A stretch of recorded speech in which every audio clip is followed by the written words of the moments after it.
ഇച്ചിരി മഞ്ഞപ്പൊടി ചേർക്കും.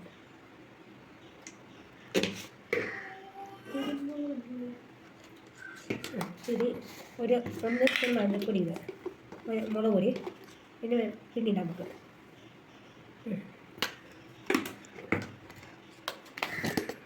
പിന്നെ മല്ലിപ്പൊടി അതുപോലെ, കുരുമുളക് ഉണ്ടോന്നടേ ഉപ്പ് ചേർക്കാം.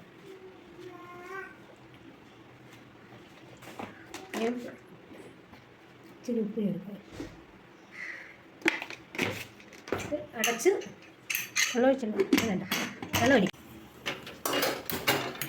അടുത്ത് തേങ്ങ വറക്കുക. കടുക് വെളിച്ചെണ്ണ ഒഴിക്കുക. വെളിച്ചെണ്ണ ഒഴിച്ചിട്ട് തേങ്ങ കടുക് ഇടുക.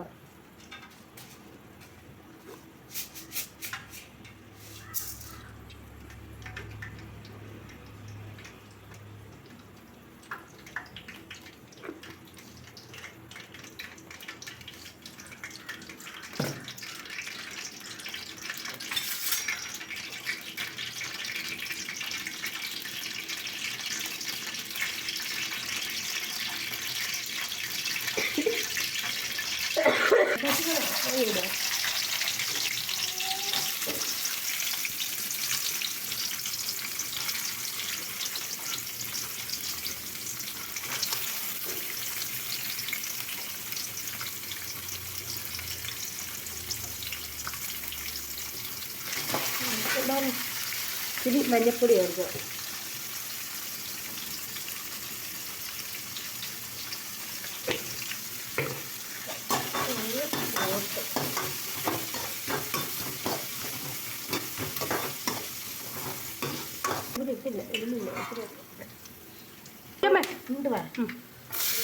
പച്ചമുളക്, തേങ്ങ, കുറേ സാധനങ്ങൾ മിക്സ് ചെയ്യുക.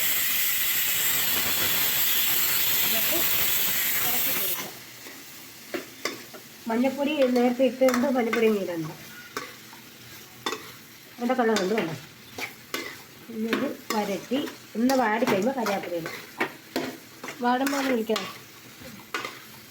കരിയാപ്പിലിട്ട് മാറി ഇനി തെറുക്കി ഇപ്പുറത്ത് വന്നിക്കും.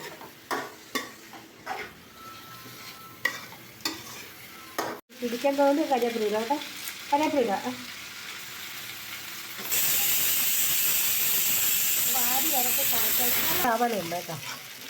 ചെറുതൊന്ന് കരിഞ്ഞിട്ട് തേങ്ങയാണ് അല്ലേ, പച്ച വലിക്കരുത്.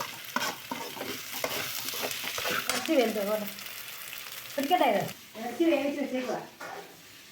പിന്നെ അത് ഇതിനകത്തേക്ക് ഇച്ചിരൂടെ ഇച്ചിരൂടെ ചുമക്കട്ടെ. ഇപ്പോൾ അതിൻ്റെ ഇറച്ചി ചെറുമ്പ് ഉപ്പ് വഴങ്ങുമായി ചെമ്പള കഴിഞ്ഞിടല്ലേ ഇളക്കുക. ഇച്ചിരി ഉപ്പിടുമല്ലേ, അല്ലെങ്കിൽ ആവശ്യത്തിനിടാം. ഉപ്പിട്ട് അവിടെ ഒന്ന് മിക്സ് ചെയ്യട്ടെ. എന്നിട്ട് ബീഫ് ഇതിനകത്തിട്ടിട്ടാണ് ബീഫ് ഇടുക കേട്ടോ. ബീഫ് ഉണ്ട്. ബീഫിട്ട് ബീഫ് ഒന്ന് മിക്സ് ചെയ്യട്ടെ. കഴിഞ്ഞോ? ഉണ്ട്. ഇങ്ങനെ ചേരുവരി ഇത് ചേർക്കണ്ടേ. Beef mix ചെയ്യുമല്ലേ. ഇനി ഇന്ന് മാറി ചെയ്യാനാണ് കിടക്കുന്നേ ഉള്ളൂ. ഇത്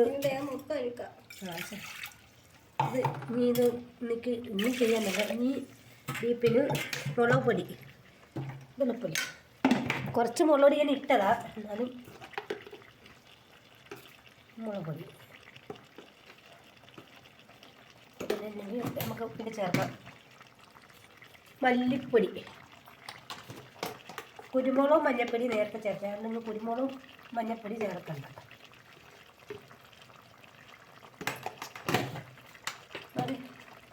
മസാലപ്പൊടി, ബീഫ് മസാല ഇട്ടാൽ രുചി വരും. ബീഫ് മസാല എന്നിട്ട് അല്ലാത്ത മസാല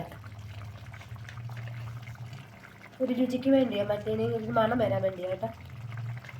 ഒരു പ്രത്യേക ഒരു മണം വരും ഇതിനൊക്കെ മറ്റേനേയും കാട്ടി. എന്നിട്ട് മിക്സ് ചെയ്യുക, ഇളക്കുക. നടന്ന് ഇളക്കി ഇളക്കുക. ഉപ്പ് വേണമെങ്കിൽ ഉപ്പ് ഇച്ചിരൂടെ വേണമെങ്കിൽ ഇടാം. എന്നിട്ട് ഇതായിരിക്കുക അരപ്പ്.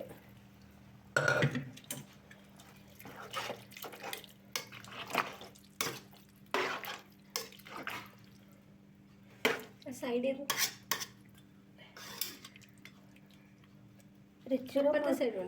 ഒരിച്ചിരി മുളക് പൊടിയുടെ വേണം തോന്നുന്നു. മതി ഇപ്പം നോക്കട്ടെ. എന്നിട്ട്